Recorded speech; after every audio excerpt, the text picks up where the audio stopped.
my name is Nicole. If you haven't been here before, welcome, and if you have, welcome back.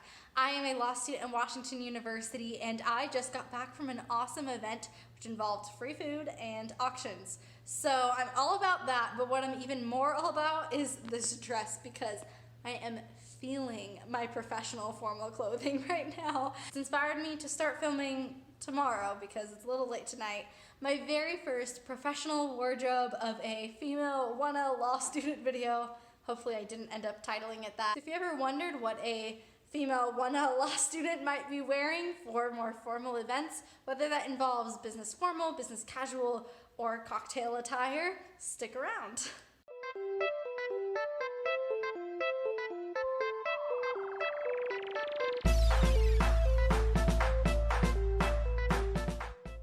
So welcome to tomorrow. I'm super excited to go over with you guys some of the ways that I interpret different dress codes that lawyers, law students, and other people in professional occupations are often asked to conform to. These dress codes go by a ton of different names, and there's always a new category every time I look. So there's casual, smart casual, business formal, semi-formal, black tie, white tie, creative black tie, cocktail, everything you can think of, and then a bunch of things in between. We are not going to be going over all of those things today. One, because I don't even have clothing for most of those things, and two, for a very related reason, because I don't need the wardrobe for a lot of those things, especially the higher end of the scale of black tie, white tie, creative black tie, all that kind of stuff isn't something that I'm often asked to wear. If you guys are interested in that kind of thing, you can let me know and maybe we can do that in a different video another time. On the other end of the spectrum, I bet you all can figure out what casual is, but I wanted to give you guys some ideas of practical ways that I, as a female law student,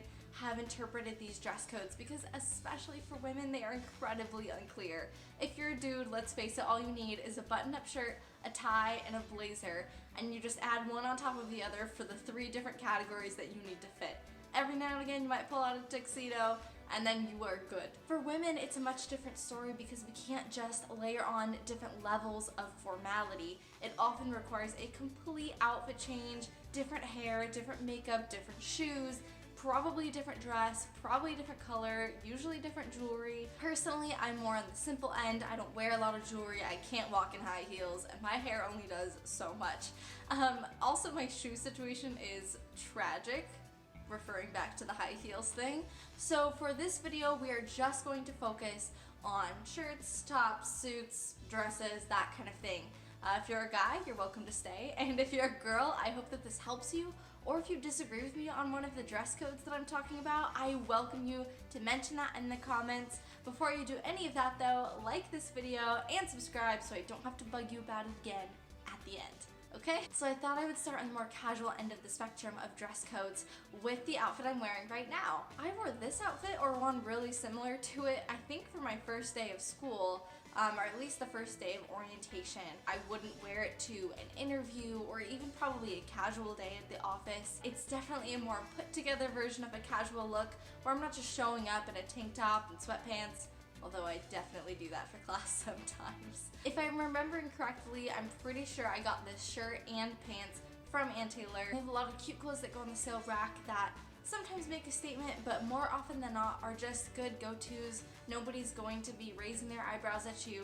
You just generally look put together for not too much money. I find it's a good balance. If you don't like it, that's fine. This outfit is something that I would consider appropriate if a dress code informed me to wear something casual to an event. It's comfortable, it makes me feel confident, and I think it's cute. Alright, on to the next outfit. Moving along that scale up to business casual, I would suggest something like this. I enjoy embracing some of the more quote-unquote girly outfits, like using skirts and dresses in the office or for an interview. We definitely could do a variant of this outfit as a pantsuit, and I'll show you that as well. When I was interning at the DA's office, this was an outfit I would wear to work, just moving around files and doing research, and I felt comfortable doing that. But obviously, if I was going to be going to court, I'd need to go back up the scale to business formal.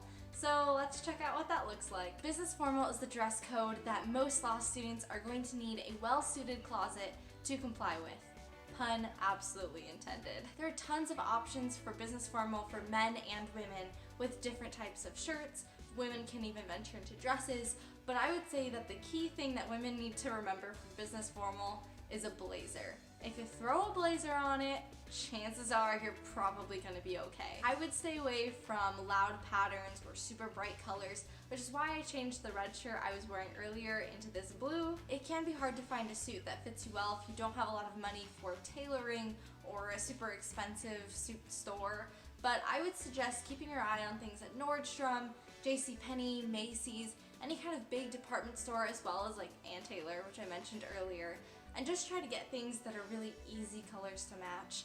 Like getting this blazer in just a true black color easily matches 3 out of the 5 slacks that I own. And you can also switch things up a little bit if you aren't going to like a super professional thing, but it's still business formal, where you can wear maybe tan slacks, the black blazer, or vice versa. You definitely can still express your personality in business formal clothing. Just be careful on how you do it and lean on the conservative side if you're on the fence about something. Business formal is what you'll probably be asked to wear for most events put on by the law school and any interviews that you end up taking for summer jobs or hopefully jobs beyond law school. My last outfit for this video should look familiar too, because it's what we started in and what inspired me to do this video this week. I would consider this dress to fall under the cocktail category, which is probably the last one that you need to be well stocked up for. I don't know that you need 20 cocktail dresses, but at least one little black dress is probably a good way to go. Obviously last night I looked a little bit more done up and put together than I do now, but as mentioned before, we're just focusing on the actual dress or outfit for this video. I got this dress again on sale from DKNY. I fell in love with this shoulder moment happening here. It's probably a polarizing opinion, you could love it or hate it, but I personally love it. So that's it for this video, guys. I have plenty more clothes, including coats, shoes, casual wear, more of this kind of stuff that I would love to share with you because I'm kind of obsessed with how many good deals I found on really good clothing. So if that's something that would be interesting to you, let me know in the comments below. Also tell me if you interpret dress codes for professional settings in a similar or different way to how I do. I know it can be a fuzzy and confusing topic, and so I think the more we can talk about it, the more we can kind of clarify what is actually going on. As always, thank you so much for watching. I will see you next week, and until then, God bless.